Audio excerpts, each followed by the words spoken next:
হযরত ইব্রাহিম আলাইহিস সালাতু ওয়াস সালামের উপরে অনেক নির্যাতন, নমরুদের আগুনের মধ্যে ইব্রাহিম আলাইহিস সালামকে ফেলে দেওয়া, গর্ত থেকে ইব্রাহিম আলাইহিস সালামকে বের করে দেওয়া, এত সব নির্যাতনের পরে হযরত ইব্রাহিম আলাইহিস সালাম আল্লাহ পাকের কাছে দোয়া করছিলেন, আল্লাহ রাব্বি হাবলি মিনাস সালিহিন, আমাকে একটা নেককার সন্তান দাও। আল্লাহ হযরত ইব্রাহিম আলাইহিস সালামের দোয়া কবুল করে খুশখবরি দিয়েছেন, অবশ্যরনাহু বিগুলামিন আলীম, নেককার সন্তান চাইছো, আমি আল্লাহ তোমাকে ধৈর্যশীল সন্তানের খুশখবরি দিলাম। কিন্তু চাইছে কোন সময়? বয়স ৮০-র উপরে, একদম বয়োবৃদ্ধ, কোন সন্তান আদি নাই। আল্লাহ দরবারে দোয়া করছেন, আল্লাহ তাবারক ওয়া তাআলা ইব্রাহিম আলাইহিস সালামের দোয়া কবুল করছেন। এখন আপনার মনে করেন এরকম যদি দীর্ঘদিন যাব সন্তান আদি না হয়, আর বুড়া বয়সে যদি কোন সন্তান হয়, মায়া কম থাকে, হ্যাঁ বুঝে যায় না, অনেক বেশি। তোমাদের ইব্রাহিম আলাইহিস সালামের তো মায়া কম বেশি, আর আল্লাহর কাছে ছায়া আছে। সন্তান জন্মের পরে আল্লাহ পাক ইব্রাহিম আলাইহিস সালামের কাছে পরীক্ষার প্রশ্নপত্র আরেকটা বানাইছে, তোমার সন্তানকে তুমি কাছে রাখা, চোখের সামনে রাখা লালন পালন করতে পারবে না, এমন এক জায়গায় নিয়ে রেখে আসবা যেখানে দানা পানির বংশ নাই, বিওয়াদিন গায়রি জি জারইন, যেখানে কোনো দানা পানি নাই। প্রশ্ন করেছেন আল্লাহ পাক, পরীক্ষার মধ্যে ফেলছেন, জিবরাইল আমিন আসছে, এসে ইব্রাহিম আলাইহিস সালামকে বলে, চলো। ইব্রাহিম আলাইহিস সালাম, ইসমাঈল আলাইহিস সালাম এবং তার মা নিয়ে রওনা হয়েছে, যাইতেছে ইরাক থেকে রওনা, চলছে। কিছুক্ষণ পর জিবরাইল আমিন থেকে যায়, বলে আরো সামনে আসতে থাকো। যাইতে যাইতে বর্তমানে যেখানে বাইতুল্লাহ শরীফের ঘর, ওই জায়গায় ঘরের কোন সিদ্ধবিদ্ধ কিছু নাই, বিশাল বড় অর্ধি পাহাড়, সাফা মারওয়া, পাহাড়ের মধ্যে ওখানে কতগুলি বাবলা গাছ, আর কোন ওই ফসলও নাই, পানিও নাই, মরুভূমি, ধুলাবালি পড়া পাথর। সেই জায়গার ভিতরে হযরত ইসমাঈল আলাইহিস সালাম মাকে রাইখা ইব্রাহিম আলাইহিস সালাম যখন ফিরে রওনা হয়েছে, তখন মা হাজেরা বাস স্বামীর পেছনে পেছনে দৌড়াইতেছে, আর কথাবার্তা বলতেছে, ও স্বামী, আমি তোমার প্রাণের স্ত্রী, তুমি আমাকে এখানে এইভাবে রেখে দিতেছ, তোমার শরীরের টুকরা সন্তান সহ, যেখানে কোনো মানুষজন বসবাস করে না, যেখানে কোনো ফল ফসলাদি নাই, যেখানে খাওয়া খাদ্যের কোনো ব্যবস্থা নাই, মানুষের জীবন বাঁচাইবার জন্য পানির দরকার, সে পানি পর্যন্ত এখানে নাই। হযরত ইব্রাহিম আলাইহিস সালাম কোনো কথাই বলতেছেন না। যাইতে যাইতে যাইতে যাইতে জান্নাতুল মুআল্লা, যেখানে হযরত খাদিজাতুল কুবরা রাদিয়াল্লাহু তাআলা আনহাকে দাফন করা হয়েছে, ওই জায়গা পর্যন্ত পেছনে পেছনে মা হাজেরা গেছেন। যাইয়া হঠাৎ করে মা হাজেরার মনে হচ্ছে ইব্রাহিম আলাইহিস সালাম তো আল্লাহ পাকের নবী, আল্লাহর খলিল। ইব্রাহিম আলাইহিস সালাম যে কাজটা করছেন, এই কাজটাকে আল্লাহর হুকুম না নিজের থেকে করছেন, এত জিজ্ঞেস করা দরকার। মা হাজেরা জিজ্ঞেস করতেছে, ইব্রাহিম এই কাজটা আপনি করছেন, এটা আল্লাহ পাকের হুকুম? ইব্রাহিম আলাইহিস সালাম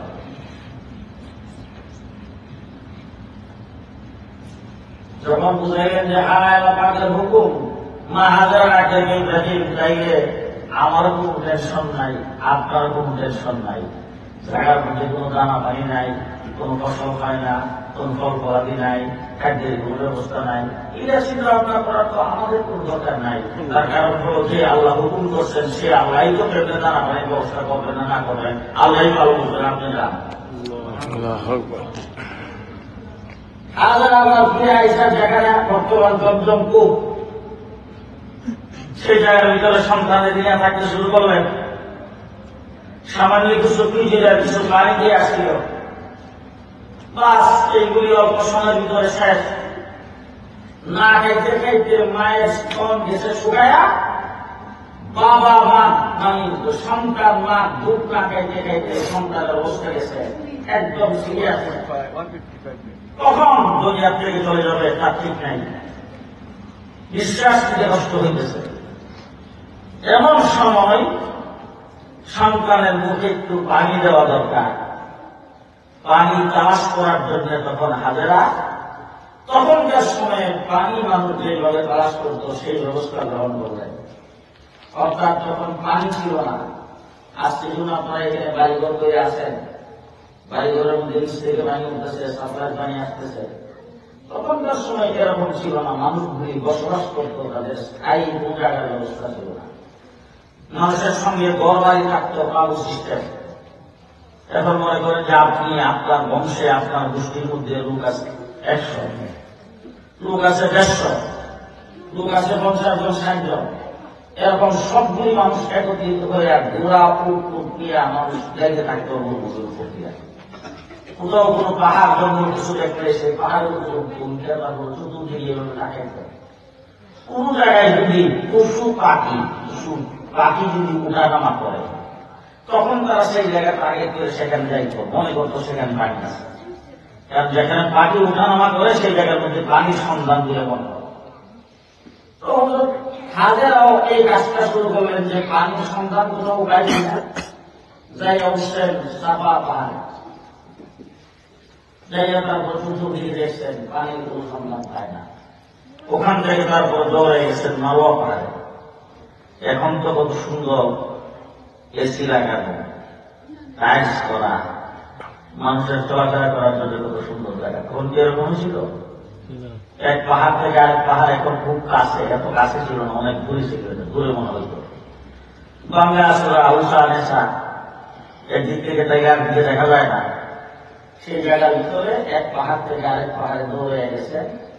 ওই মারোয়া পাহাড় যায় আবার চতুর্দিকে লাগাইছেন, পানির সন্ধান নাই, আবার দৌড়ে গেছেন সাফা পাহাড়ে। এইভাবে একটা পাহাড় থেকে আরেকটা পাহাড়ে গেছেন 7 বার 9 বার 7 বার। 7 চক্করের পরে তখন হঠাৎ মনে হয়েছে যে সন্তানের অবস্থাটা কি একটু দেখা দরকার। 7 চক্করের পরে আসছেন ইসমাইল আলাইহিস সালামের খবরটা নেওয়ার জন্য, দেখার জন্য। আয়সা থেকে ছোট বাচ্চা যখন সিটিয়ে শুয়ে থাকে, যদি না ঘুমায় তখন বাচ্চা কি চুপচাপ থাকে না, কিছু নড়াচড়া করে।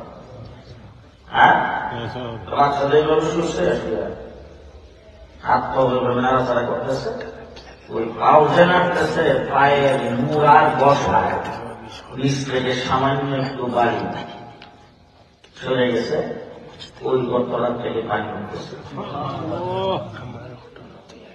লম্বা আন্তরা ঘটনা। হযরত ইব্রাহিম আলাইহিস সালাম দেখে পানি আমাদের সিলেটের দিকে রওনা হচ্ছে। সিলেট না গ্রামের মধ্যে না, দিকে সমস্যা হাজারা দেখলো যে পানি যেভাবে সিলেটের দিকে রওনা হচ্ছে, পরে কোথায় যাই ঠিক নাই, এর চতুর্দিকে দিচ্ছে বান, এটার নাম জমজম। মুহাম্মদ রাসূলুল্লাহ সাল্লাল্লাহু আলাইহি ওয়াসাল্লাম পানি যদি হাজারা বান না দিত, গোটা পৃথিবী পদ্মা, মেঘনা, যমুনা, সুরমা সমস্ত নদীর পানি জমজমের পানি। জমজম খুব জানি হয়েছে, সেই জায়গার ভিতরে হাজারা ইসমাইল আলাইহিস সালামকে নিয়ে বসবাস করতে শুরু করেছেন। লোকজন পানির সন্ধানে যারা এই দেশে ঘোরাফেরা করে বসবাস করার জন্য, তারাই সাথে এসে জমজমের পানি, এই কুয়ার পানি তারাও ব্যবহার করতে শুরু করলেন। ইসমাইল আলাইহিস সালাম মা হাজেরাকে পানি ব্যবহারের জন্য ট্যাক্স দিতে আরম্ভ করলেন। লোকজন এখানে বসত বাড়ি বাঁধতে শুরু করছেন। আস্তে আস্তে লোক সংখ্যা বাড়তেছে।